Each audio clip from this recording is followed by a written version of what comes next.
Oh, you're so lucky, and you are in store for one of the greatest political programs you have ever seen. This is the American Roundtable. I am Al Spry. And I'm Bill Strickler. We have so much to get you outraged about, you won't even be able to sit still. You will be crawling the walls. Do you know why? Because I am internally right now.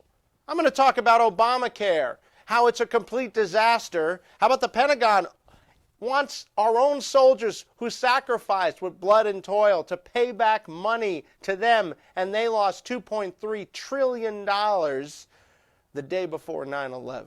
What else do we got? And you're going to talk about that too, right? You're damn right I am. What else do we got? Well, we have a Hillary supporter that contributed $500,000 to the FBI director's wife's campaign. Sounds like a payoff to me. It seems like something. Also, Puerto Rican migrants coming to Central Florida, being catered to by the Clinton campaign like nobody's business, and a whole lot more. So much more, I can't even tell you. I'm beside myself. This is American Roundtable. We'll see you right back here. Welcome back to the American Roundtable. It looks like Donald Trump's going to win. What do you mean? How do you know this? Are you a prognosticator, Bill? Well, there's a professor that has picked the last 5 winners successfully, and he's saying Donald Trump is going to win. How do you feel about that, Al? Well, you know, he sounds like he has a pretty good track record. Why do you think he's going to get it this time? It looks like Hillary is pulling ahead, as they say. Well, he did an analysis. His formula said that Trump was going to win. Mm-hmm. So I guess we'll have to kind of like watch and see what happens. Well, I think I can hang my hat on that. I'm gonna say that Trump's going to win as well. I'm feeling it now. Okay. That's my official prognostication about the 2016 race. Well, if Trump starts talking about Obamacare right before the election, I think that might get him a few votes. I mean, it's been even the White House is saying that most of the Obamacare programs are going up 25% next year. 25%, and less health care insurance companies to choose from. Yes. Because they're pulling out, because they can't hack it, because maybe the regulations are too restrictive, or they're not making enough money. Remember, the whole thing keeping this thing afloat is young people are supposed to pay for the old people. As the old people get sick, well, guess what? The young people are eating so bad, they're getting sick as well. Yeah, it's going from 232 providers. It's gone down to 167, a 28% decrease in options for Americans. This is not sounding good. You know, I think the ultimate goal of this is to have what they call single-payer health care, Bill. Single-payer health care, where it's just the government is supplying the health care. I think they just want to get the private market out of it. That's what I'm saying, and that's kind of what's based on years of research into this debacle. Well, how all this got started with the guy that wrote it, and then nobody really read it, and they took a vote, and all of a sudden we have Obamacare. Not that Obamacare is totally bad. I mean, there are a lot of good things about it, especially when you can give health care to people that have a pre-existing condition. I think that's the best thing about it. I think everything else needs to be retooled, pretty much. Right, and right from the beginning, people were running the numbers saying, hey, in year 2 or 3, things aren't going to be as rosy as what you think. And here we are. I'm not feeling very rosy. Are you, Bill? Not at all, Al. I think we need to keep an eye on this Obamacare thing. Hey, there's plenty of information coming out about it, so let's see. I think we need to keep these politicians feet to the fire. And the fire's getting hotter and hotter, just like American Roundtable on Tough TV, coming to you right after this. Welcome back to the American Roundtable on Tough TV. I am Al Spry. And I'm Bill Strickler. Well, this Pentagon thing has me quite flummoxed, Bill. Why don't you try to explain it to us the best you can? Well, the National Guard soldiers in California have been asked to return $30 million that they've gotten, I believe, over the last 10 years. An overpayment of some kind? An overpayment. They said, well, you know, here's a bonus. If you sign up, you go overseas, go into the war zone, then here's some extra money. And I believe that happens all the time. But now they're really pushing to get that money back. And From the soldiers themselves? From the soldiers Well, themselves. how crappy is that, Bill? I think that's pretty crappy.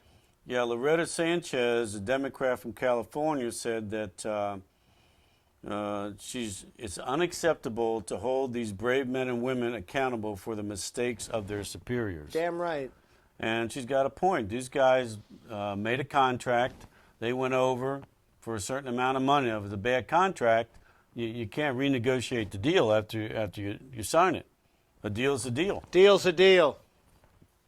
Now, it's kind of strange where we're talking about $30 million, but earlier today, Al, you mentioned that at the Pentagon that on 9/10/11, $2.3 trillion was missing. Yeah, this goes back to the day before the 9/11 attacks. It seems that 2.3 trillion with a T, that's 2.3 thousand billion dollars, basically. It's a lot of money. Went missing. Rumsfeld had a conference, and you can look all this stuff up. It's all public record. Said, well, we can't find $2.3 trillion with a T. Trillion. Trillion! The day after what happens, 9/11, guess what? People forget about the 2.3 trillion that was lost by the Pentagon. Misplaced somehow. But we want our brave soldiers to pay back a measly $30 million. Well, that's typically how it goes, isn't it, Al? Well, I think it is how it goes, but it's not how it should go, Bill. It's not fair to the American soldier. And I think if you can misplace 2.3 trillion, I think you can misplace 30 million with no problem. They made a deal. A deal's a deal. Deal's a deal. That's what we got to say about it. And if you don't like it, then don't make deals with the soldiers. They're putting their lives on the line for the American problem, the American dream. They are not the problem. They are the solution. The people that are the problem are the people that are holding back the money. That's my take. Yours? That's the way I see it, too. I mean, these guys left their families. They went over there. Probably many died. And it's like, that was the deal. And $30 million is nothing when you consider $2.3 trillion that somehow disappeared. And no one ever asked about it after the 9/11. But you're asking, Al. Well, I am. I think 15 years later, it's good to ask about these things, don't you? Hey. I mean, it didn't just vanish into thin air, did it? It's $2.3 trillion with a T. Yeah, but you kind of left out the aftermath of that. So 2.3 was missing, and then on 9/11, what happened? Well, the story went away because it got buried by the 9/11 story. But wasn't there an well, attack? there were documents that were attached to that 2.3 trillion. They were in New York City, and no one can find them. I guess the buildings collapsed. That's all I know. It's always something there, Al. There could be. All I know is give the soldiers a break. That's all I got to say about it. Give the soldiers a break. They fight hard for America. Well, the latest here in Orlando is a lot of the residents of Puerto Rico are moving over to Orlando and in Orange and Osceola County, and their votes are really being pursued by Hillary Clinton. Well, traditionally, Puerto Rican voters do tend to vote for the Democratic Party. Even younger Cuban voters are voting for Democratic Party, whereas their parents, who are closer tied to Cuba, usually vote Republican. However, I think that with the Hispanic vote is pretty much Hillary's at this point, don't you think? I believe so. Well, the Hispanic population in Cuba, the Puerto Ricans are still less than the Cuban voters. So we're going to have to find out just what happens. But Hillary is definitely playing up on the Puerto Rican migrants that have come over. Well, then I think Trump should do the same if he's smart. He's been around Florida here for the last week or so. He owns a home in Palm Beach. He's been in Florida. He's been a Florida resident for a long time. So we'll see about what happens here with the Puerto Rican population in Central Florida. More in a moment, right here on American Roundtable on Tough TV. Welcome back to American Roundtable. Well, we have more information that's just come out of Wall Street Journal, Al. Why don't you tell us about it? Wall Street Journal saying that Hillary Clinton, the FBI, may be a little too cozy. Maybe there was a little bit of collusion, according to an investigation by the renowned Wall Street Journal. You know, this is not your mama's newspaper. This is one of the big ones. Donald Trump, of course, getting wind of this, demanding an investigation into revelations. Hey, get this. that Hillary Clinton, one of her allies, donated almost $500,000 into the campaign of the wife of an FBI official who helped oversee the agency's probe of the Clintons' email server. What more do you need? It's a smoking gun, wouldn't you agree? Hey, the red flags are up, Al. Not only the red flags are up, they're flying in the breeze, getting tattered with the blood of patriots and martyrs. Or something like that. There's a lot of stuff going on. I mean, several months ago I said, this sounds like Teflon Hillary. Everything bounces off of her. She learned good from Bill. Yeah, nobody wants to Of really course, this investigate it. You know what? I'm not saying that it could. Maybe it's just a coincidence. Maybe it's just you, Al. Maybe it's me. Of course, according to Bill Clinton, he has no comment. According to Donald Trump, however, he has a comment. Says, quote, "We've never had a thing like this in the history of this country." He also said, "And we have to investigate the investigation." He's got a point, Al. He's got a point. So what do you think? You think that really we have a bought government right now? Because that's what it looks like, as well as I can see. Hey, I like seeing facts and not speculations, Al. So let's see how this plays out. I can't say Hillary or Donald Trump did anything wrong, even though there's a lot of allegations flying around. Always allegations in an election year. So let's see what actually happens. If the Wall Street Journal is reporting it and not the American Roundtable, then being up in New York, then it seems to me like they've done some research into the story. I think so. And I'll say this additionally. It's tough to be an American these days. It's just tough. It almost makes Very you hard. feel like moving to Australia, doesn't it, Al? Sometimes I feel like going to Perth or down to Melbourne, because I'm looking for the optimism. I want to see the old America. Call me quaint, call me old-fashioned, but I still believe a handshake's a handshake and a deal is a deal when you say it is. I don't think we got that anymore. I think we've lost a lot of the tenacity, the wherewithal, the pride, if you will, of being Americans. I don't see anyone dressing nice anymore. Everybody dresses like crap. Everybody looks unhappy. I don't see any smiles. I see anger, frustration. I see angry clowns, Bill Strickler. I see angry clowns. Well, one thing I will say, in the last couple weeks, with everything going on with Hillary and Donald Trump, Tim Tebow stood out as a real guy of character and principle. He was playing in a game. A fan had a seizure. He went over and tried to comfort him. And that's the kind of person that I would assume that would be the president of our country. You know what? That's why they give him so much crap, because he's a nice guy. This country seems to like to kick its nice guys. They used to laud its nice guys. What happened to the nice guys, Bill? Why are the nice guys losing right now? How can we turn it around? How can the nice guys win? Well, when you take a look at who's running for president now, and you go back a few years, they wouldn't even be in the running. But when I see Tim Tebow or Tom Brady with that Inflategate, which was kind of bogus, then I like seeing people of character and integrity. I think most Americans do. I think most Americans have integrity and character. So what happens? The higher you go up, the more corrupt you become. That's an old saying. Game. But you know what? I think we need an influx of, shall I say it, here on national TV. How about God? How about G-O-D? How about we need the big guy playing ball with us? How about we just need to take a look in the mirror and see what we've become over the last 50 years? Because you know what? I don't think we're going to like what we see, but I think we need to take a look. You got a point there, Al. We got to change things around. There's too much hate in the world. And when everybody's fighting everybody else, and then you have ISIS cutting people's heads off, that's really not the way the world should be.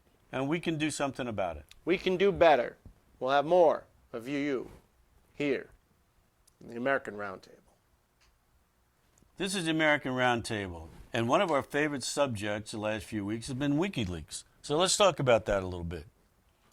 WikiLeaks? That's right. The co-founder of WikiLeaks has died in London, of all places. And they're saying that it was cancer, lung cancer. But let's remember back in the days of the Cold War when the Russian spy, all of a sudden he dies because he was poisoned. This is Gavin McFadden, is the guy you're talking about. Co-founder of WikiLeaks. He's the director, too, and all of a sudden dies of lung cancer. But I understand the guy you were talking about, Yuryenko.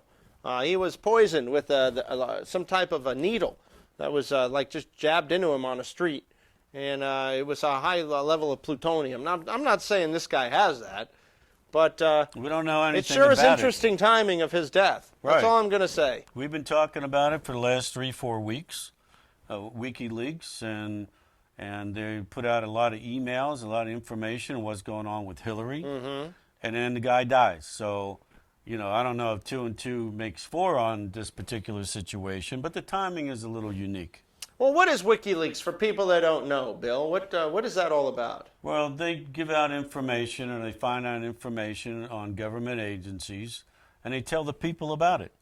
I don't think they really go into personal individuals that aren't in public office or try to screw up a person's life, but they are out to find out information. It's called the data dump, and they basically have this data that they get from different sources, both public and private.